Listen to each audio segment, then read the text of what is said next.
One.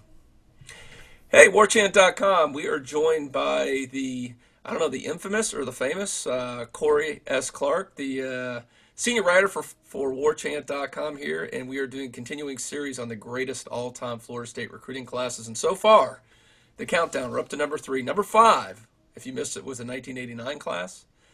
Number 4, 2011. You can read both of those on Warchant.com. And we are unveiling today, Corey, the number 3, and I'll let you go ahead and give the honors here. What was picked according to your elaborate scoring system, the number 3 recruiting class in all-time history? Well, Gene, thanks for asking, and thanks for having me on here. Yeah, absolutely. I think this is my first endeavor into Skype, so I'm looking right at the camera, Really? so I hope everybody see it. I mean, I've done it before, but I don't think it's ever actually Hasn't worked. made YouTube or made the website. So it's good to see everyone. I'm looking right at you, or trying to anyway.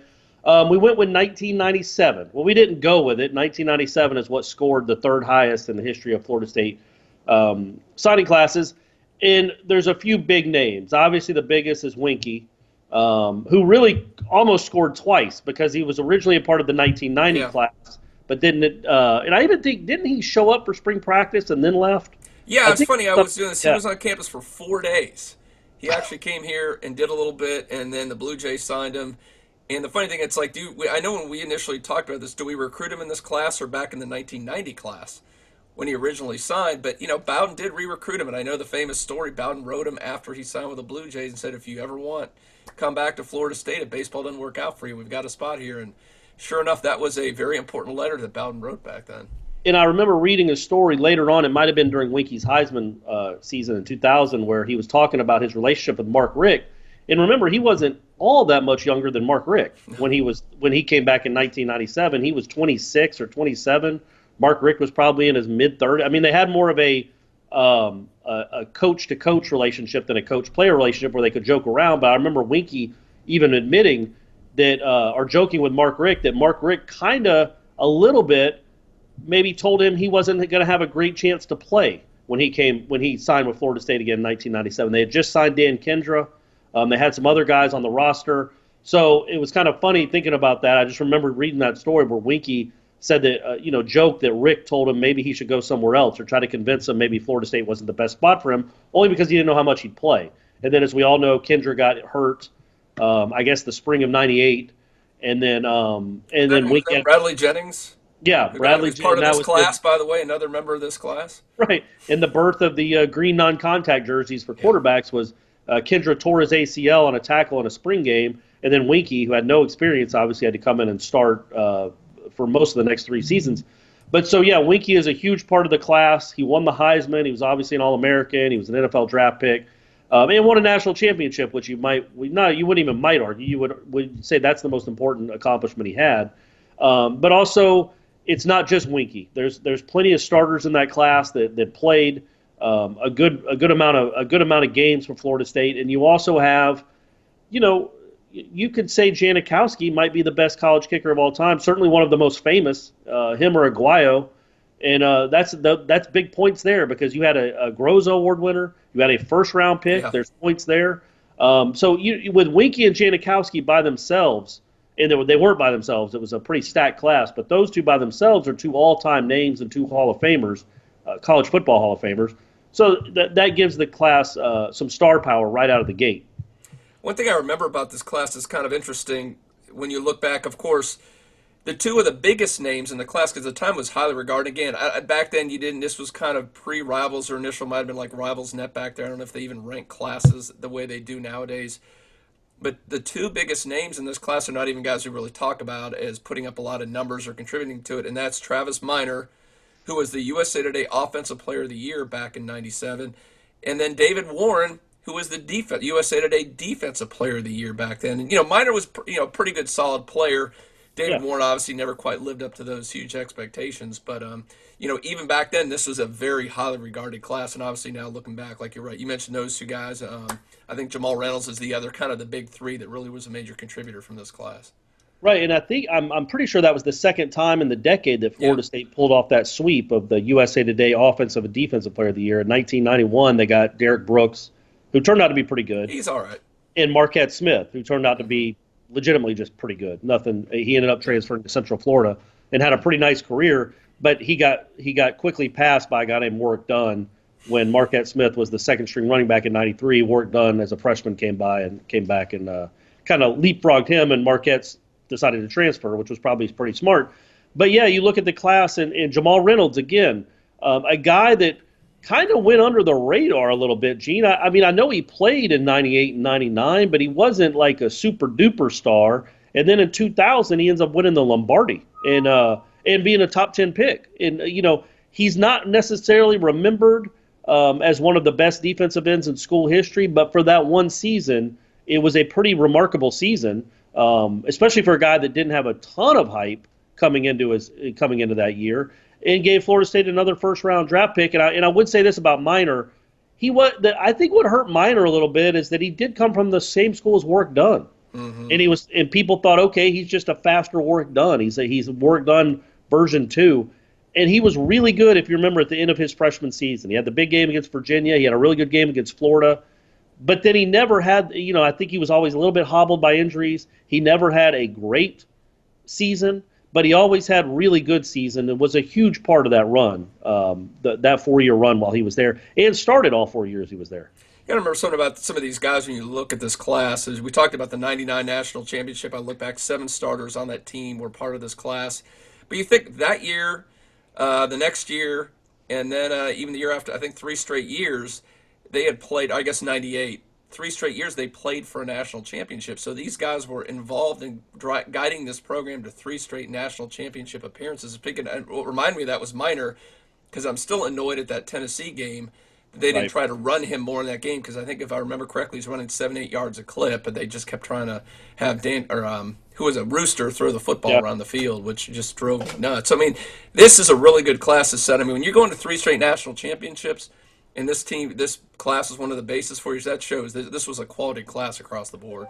And when you look at it, it wasn't a huge class. It wasn't 25 guys. It might have been 20 or 18 or 19, but the hit rate was really remarkable. And again, as Gene was talking about there, when you're looking at you're in the national championship game seemingly every year. You're like what Alabama is now. So, David Warren is from Texas. Travis Minor is from essentially Baton Rouge. Mm-hmm. He could walk to LSU's campus. Janikowski's from Poland, for crying out loud. Winky's from Minnesota and just played minor league baseball. So you went all around the country to get the best players in the country. And, when you look at that class, it's just, it's not the best, but a class that has Winky and Janikowski was a huge part of the program, kind of changed the way you viewed kickers. And especially because, he came not right after, but, they'd had some kicking struggles, let's just say. And then he kind of started a run where they became almost kicker U. I mean, and and fittingly, he just announced his retirement a couple of days ago. As you might imagine, he was the last remaining player of the 1997 Florida State recruiting class to still be playing pro football. But a remarkable career that he had in the NFL. It just overall, Bowden and his staff just put together a great class. Because again, at that time, you could pick almost whoever you wanted at Florida State. And they picked the right ones there because you see how many of those guys played in the championship game. I just remember back then when I was really getting into recruiting back in the 90s, and I don't think I've ever been excited for a kicker. I don't know if you remember back then, Corey, did you see like the TV? I don't know if it was on like the Max Finger show or Tom Lemming or Bill Balcoff. Some of them had those TV shows, and they showed some clips of Janikowski, and I think he was at Daytona Seabreeze at the time when he transferred over from Poland, and showing him kicking the ball off 20 rows into the back of the end zone, and just seeing something like that. I don't think I've ever seen a kicker with that kind of leg, so it was so exciting at the time to get all these quarterbacks, these players. You're like, wow, because you're right, all the struggles at kickers, and all of a sudden you're signing Superman at your position, your weakest position. And he was a myth. I remember another story from when he was in high school. He was playing in one of those all-star games after his senior year, and this was it might have even been the AJC. A guy was up there, their recruiting guy was writing a story, and he said, he was watching this kid. He's like, oh, where's the Janikowski kid? Where's the Janikowski kid? And he saw him kicking. And he was like sneaking him over from 42 yards and 44 yards. And he's like, all right, I mean, that's nothing special. And then somebody said, okay, Sebastian, now kick with your left foot. So he was doing all, it's like watching one of these great baseball players hit home runs from their other side when they're not even a switch hitter. It's just, he was larger than life, which even as good as even Aguayo, who was great, wasn't larger than life. Janikowski was like a myth starting with his freshman year. Just how far he kicked the ball. We never seen a kicker that kind of looked like that. He looked like a lineman. He could run. He was a former soccer Yeah. player.